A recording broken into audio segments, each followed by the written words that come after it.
That is pretty standard. They shifted from what is known as Route 1 to Route 4. The question is, did that have anything to do with them getting into the flight path of that passenger plane? That has yet to be determined. The Black Hawk, according to the NTSB, does have a recording device inside of it that could shed some light on some of this. But as of right now, it's our understanding that has not yet been recovered, Frederica. I see. All right. Natasha Bertrand, thank you so much.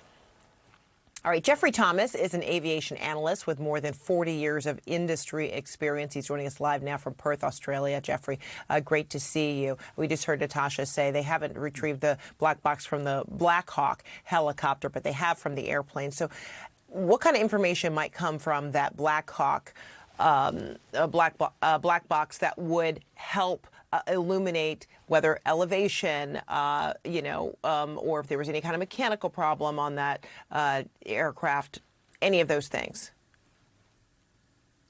Look, the black box from the Black Hawk should give the NTSB an enormous amount of data about the exact altitude of the aircraft, the exact course of the aircraft. And of course, it'll also hopefully give us the cockpit conversation between the pilots.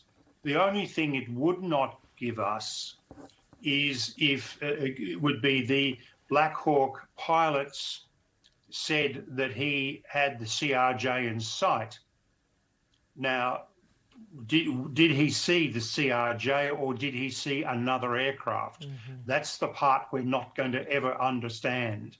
We will assume that he got them mixed up, possibly, but there probably will never be a confirmation of exactly which aircraft he did sight. Would there be, I guess, any documentation or recording, or customarily would there be some specification of, when you're asking if you see the aircraft, I mean, would it say specifically? I mean, he may, if that pilot thought they were seeing one aircraft and responding in the affirmative, they see the aircraft, but then come to find out it was another aircraft. I mean, how do you settle that? What would customarily happen? Well, that's a very good question, Frederica, and I suppose what the NTSB may do is look at exactly where the position of the helicopter was at that particular moment that he said, yes, I have it in sight. And then look at the actual angle and the course, the precise course at that particular moment.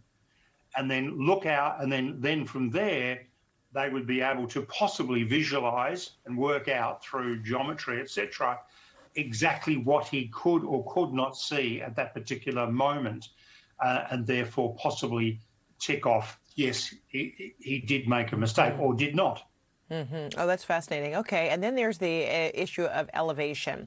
We have been seeing all morning, new images from video showing the positioning of the two aircrafts. Is it your assessment that the Black Hawk was flying too high for this kind of mission in proximity, to an active airport? I mean, that's something that's been reported, but what's your assessment? Well, my assessment is that the altitude for that particular course down the Potomac River, which is on the far side from the airport, is 200 feet. Now, the readings that I have seen show it initially at 200 feet, then at 300 feet, and then at 350 feet when it impacted on the CRJ. It also had 6 course changes in about the last 90 seconds of its flight. So, I mean, the NTSB is going to be the authority here to give us a precise figures, because the figures we're getting, some of these figures are conflicting, some of the commentary is conflicting, but certainly the one that I have seen from ABX suggests it was higher than it should have been. All right. That's also tragic, is the bottom line.